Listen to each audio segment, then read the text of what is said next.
జై శ్రీ గణేష, జై శ్రీరామ్. వినాయక ఉత్సవాలు ఆగస్టు 22వ తారీఖు నుంచి ప్రారంభమవుతా ఉన్నాయి.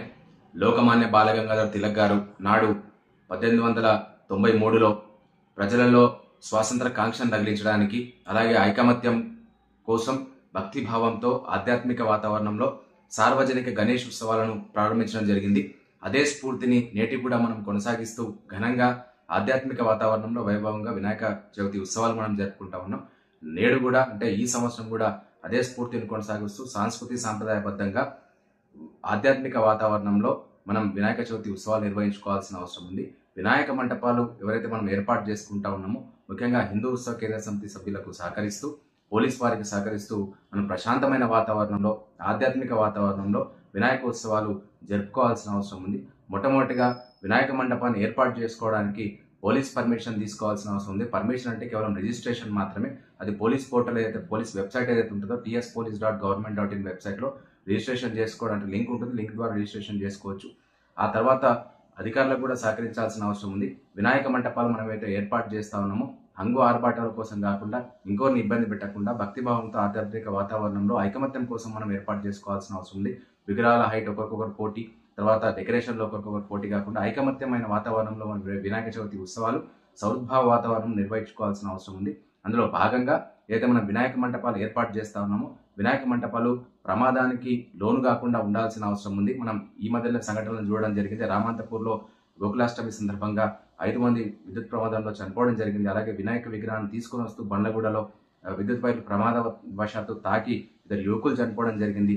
పెద్ద పెద్ద విగ్రహాలు తీసుకొని వస్తూ ట్రాక్టర్ల ద్వారా చాలా మంది యువకులు కూడా ప్రమాదాలకు లోనవుతూ ఉన్నారు. కాబట్టి ముఖ్యంగా పెద్ద విగ్రహాలను మనం అవాయిడ్ చేయాల్సిన అవసరం ఉంది. మట్టి విగ్రహాలను పూజించాల్సిన అవసరం ఉంది సాంస్కృతిక సాంప్రదాయబద్ధంగా. కాబట్టి అది కూడా దృష్టిలో పెట్టుకొని వినాయక మంటపాలు ఏర్పాటు చేసేటప్పుడు విద్యుత్ వైర్లకు దూరంగా ఏర్పాటు చేసుకోవాల్సిన అవసరం ఉంది.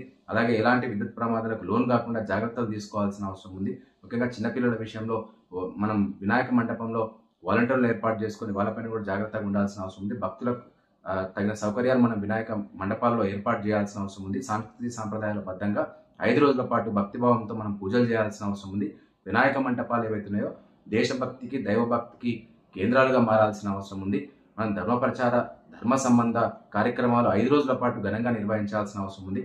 భజనలు కావచ్చు, భౌతికత పారాయణం కావచ్చు, సామూహిక హనుమాన్ చాలీసా కావచ్చు, ఇతిహాసాల గురించి కావచ్చు, దేశం కోసం త్యాగం చేసినటువంటి మహానుభావుల జీవిత చరిత్రలు కావచ్చు, సనాతన ధర్మం కోసం పాటుపడినటువంటి మహానుభావుల యొక్క జీవిత చరిత్రలు కావచ్చు, యోధుల, వీరుల యొక్క చరిత్రలు కూడా వినాయక మంటపాల్లో చెప్పాల్సిన అవసరం. తద్వారా యువకులకు తెలుస్తుంది వాళ్ళ జీవిత చరిత్ర, వాళ్ళు స్ఫూర్తిగా తీసుకుంటారు. కాబట్టి యువకులందరూ కూడా ఆ మహానుభావుల ఆశయాలకు అనుగుణంగా, వ్యసనాలకు దూరంగా, లక్ష్యాలకు దగ్గరగా వెళ్తారు. కాబట్టి ఆ విధంగా మనం వినాయక మంటపాలని చేసుకోవాల్సిన అవసరం ఉంది. ఈనాడు అయితే స్వతంత్ర కాంక్ష కోసం వినాయక ఉత్సవాలు ప్రారంభించడం జరిగిందో, నేడు స్వదేశీ ఉద్యమంలో వినాయక మంటపాలు మారాల్సిన అవసరం ఉంది. స్వదేశీ ఉద్యమంలో భాగం కావాల్సిన అవసరం ఉంది. స్వదేశీ వస్తువులు మాత్రమే కొనాలని చెప్పి వినాయక మండపాల ద్వారా కూడా మనం ప్రచారం చేయాల్సిన అవసరం కూడా ఉంది. ఇంకోటి, వినాయక మండపాలు మనం అయితే ఏర్పాటు చేస్తా ఉన్నామో అవి ట్రాఫిక్కి ఇబ్బంది కాకుండా, వినాయక మండపాలు ఏర్పాటు చేసిన తర్వాత కూడా నిమజ్జనం పోయే టైంలో కూడా త్వరగా మనం వినాయక విగ్రహాలు బయలుదేరాల్సిన అవసరం ఉంది. ఎందుకంటే భక్తుల సౌకర్యార్థం చాలా మంది భక్తులు కూడా వినాయక నిమజ్జనాన్ని, అంగరంగ వైభవంగా జరుగుతున్నటువంటి నిమజ్జనాన్ని చూడాలనుకుంటారు. కాబట్టి త్వరగా బయలుదేరాల్సిన అవసరం ఉంది.